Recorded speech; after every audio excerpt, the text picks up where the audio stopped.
Hello guys, so today's project is this hand-controlled car, this ESP32 car that can be controlled using simple hand gestures. To make this project you will need a little bit of material. So first thing first, you will need 4 DC motors and 4 wheels. Then you will need a 12-volt battery and a DC-DC converter. In my case, I'm using a Nubec Duo, but you can use any type of DC-DC converter that can take an input of 12 volt and convert it to an output of 5 volts. Then you will need a simple switch, as you can see here, to turn on and off the car. You will need a motor driver module. I'm using an L298 motor driver module, some wires and an ESP32. I'm using a DOIT ESP32 dev kit V1. Then if you want, you can also add a potentiometer and some LEDs.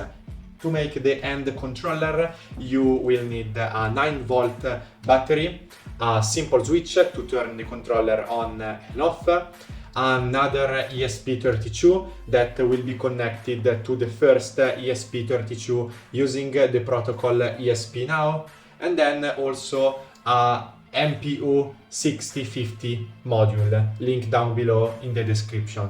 I made the car myself, but if you want, I will put an Amazon link to buy the frame of this car, included with the motors and the motor controller. Okay guys, so first thing first, you want to connect everything according to this diagram that I will put down below in the description of the video.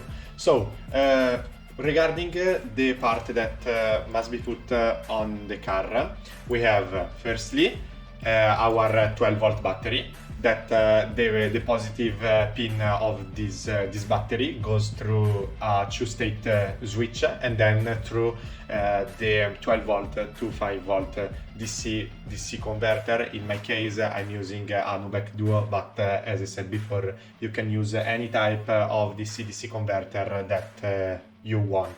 The most important thing is that the output of this converter is 5 volt. Then we have our microcontroller, so the ESP32.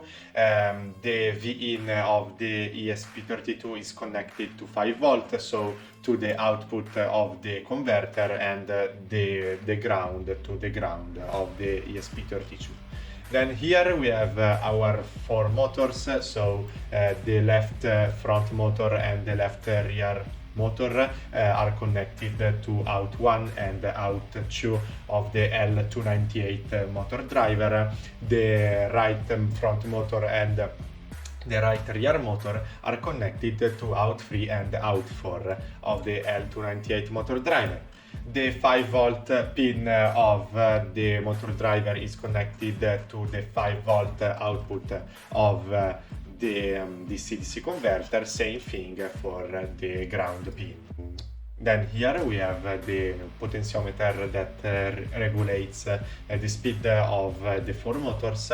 So the first pin is connected to the 3.3 volt of the ESP32, as we can see here, the ground to ground, and the third pin is connected to pin 34 of the ESP32.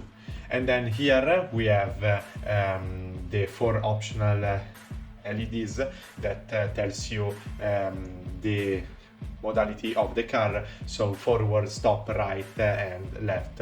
And the first pin of the LEDs is connected to ground, and the other pin to a 220 ohm resistor that then is connected to the ESP32. Then here we have the controller part that will be put on your hand. So first we have a 9-volt battery. The positive pin of this battery is connected to a 2-state switch, and then this switch is connected to the V-in of the ESP32. Then the 3.3 volt pin is connected to the input pin of the MPU 6050 module. The next thing that you want to do once you have connected everything is to download the MAC address finder code that can be found in the description, and then you need to take the ESP32 that is mounted on your car and connect it to your computer. So you can connect it. Then you can select from here COM5 in my case and your board, so dot ESP32.kit v1 and click OK. And then you want to upload this code. So once you have uploaded this code, you can open your serial monitor and you will find the ESP32 MAC address. Keep in mind this because now we are going to open the code sender that can be found also in the description of the video, and we are going to modify this part. So we are going to replace this MAC address that you can find here with the one that we have obtained here. So as you can see, the MAC address here is FC and I put 0xFC before 0x before, and then 98 0x98. So once you have modified the MAC address, you want to take the ESP32 that can be found on your end controller, you want to connect it to your computer, and now you can upload your code. Be careful, you need to upload the code sender and controller that can be found in the description.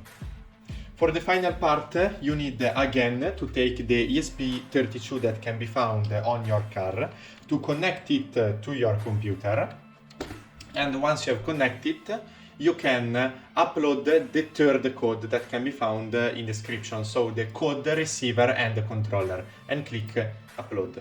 So now I'm testing the final result.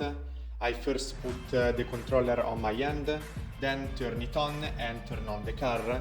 And as you can see, when I move my hand forward, the car goes forward. When I move it right, the car goes right. Same thing for the left and for the reverse modality. So guys, the project is finished, everything works perfectly as you can see. If you have any question, do not hesitate to write a comment, I will be happy to answer. And also, if you liked this video, remember to leave a like and subscribe to the channel for other future tutorials like this. So, see you soon guys!